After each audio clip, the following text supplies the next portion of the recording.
and it's about the ability, the motivation, and you need like a trigger.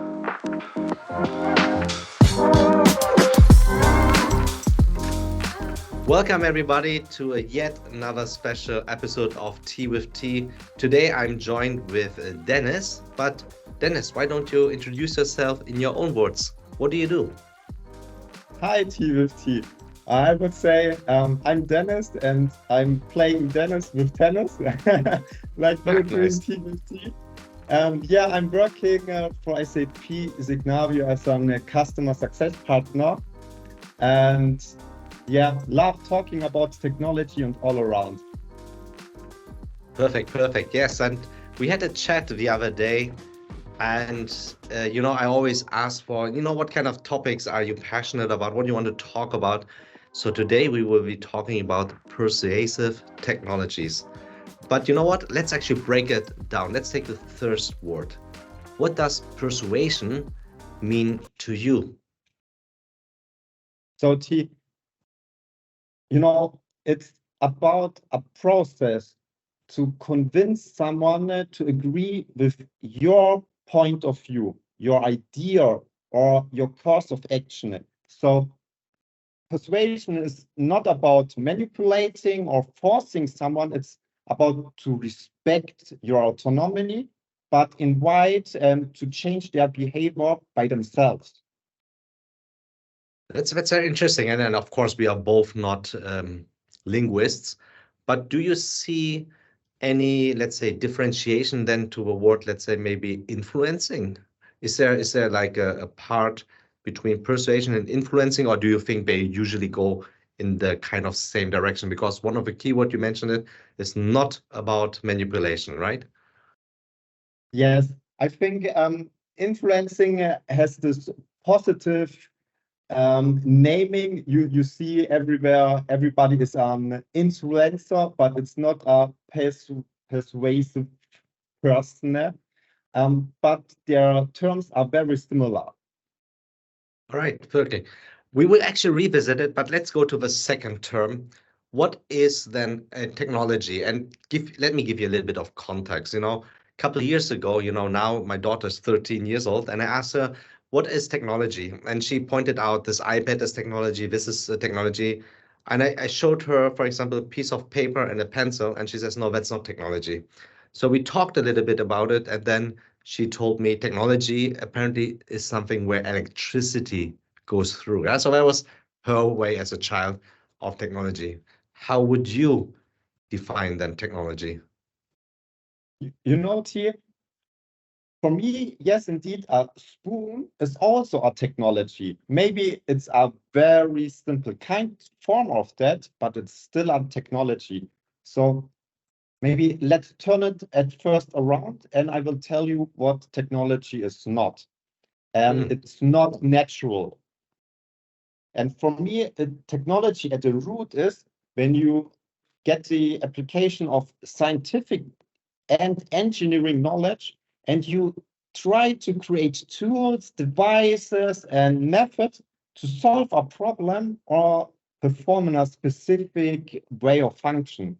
So yeah, a spoon, you form it out of wood, and what you solve is to eat maybe your soup the spoon, and that's a very simple kind of technology. like there's a lot. So basically, if I find some leaves in nature and I use that as a spoon, then it's not technology because it's natural. But if I actually form it with my engineering skills and I can replicate it, I can scale it, then that would be a technology. That totally makes sense. Yeah. So then let's go back actually then to the topic of persuasion, persuasive. Like if I have to be persuaded of something, is the outcome then not usually just a temporary effect? Like you persuaded me to eat healthier. I understood it actually also without you telling me. So yes, today I ate something healthy. Or is persuasion already more a continuous change of behavior? What do you think? That's the interesting part, because now we are coming to the psychological part. So just ask yourself, what is your purpose? And if you want to persuade someone, like you have to create like something long lasting in a form of an habit loop. And you know why I'm so fascinating about that persuasive technologies is that I read a book about a professor in Stanford. It's BG Fogg, and he has a lab in Stanford about persuasive technologies and how to persuade in different ways in interaction with technology devices and digital software. And there she created like a behavioral model which has three key elements. And it's about the ability, the motivation, and you need like a trigger. And for example, think about like diagram where you have the x-axis and the y-axis. And on the x-axis, you have something, the ability. It's at first, it's really hard to do, but it will go easier. And then you have the motivation. At the first, it's very low, and then it gets really high, and you want to do it. And then you have like on the diagram, like a curve, a beautiful curve, and that's the action line. And now you need something to persuade someone to come over this action line, and that's a successful trigger.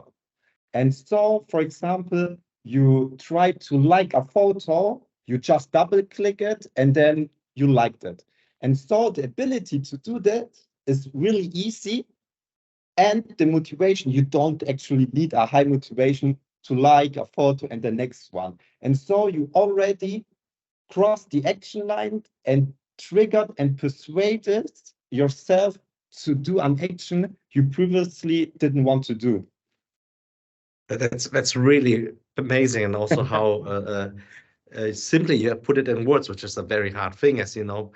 And actually, thinking about along these terms, it's exactly what happened to me during COVID. You know, for me, the trigger was COVID, and then I started running, and I actually lost a lot of weight, and I did a lot of different behavioral changes. So yeah, that's very simply put. But to be quite honest, I think now we should enlighten then the audience, because I'm probably also thinking of different kind of things when I hear the word of persuasive technologies. Can you just name some examples of persuasive technologies when you hear the word persuasive technologies? Yeah, of course. For me, persuasive technologies, it's all about technology. So it's it's Instagram, it's Snapchat, it's TikTok or YouTube, where these platforms try to convince you to do a certain type of action, and that to a very long time of period. Right, but I mean, I'm just taking the devil's advocate position here. Don't you think that there's also quite a risk where persuasion goes awry, where, let's say, the desired action is me to become an expert in doom scrolling and zombie smartphone user? What is your take on that?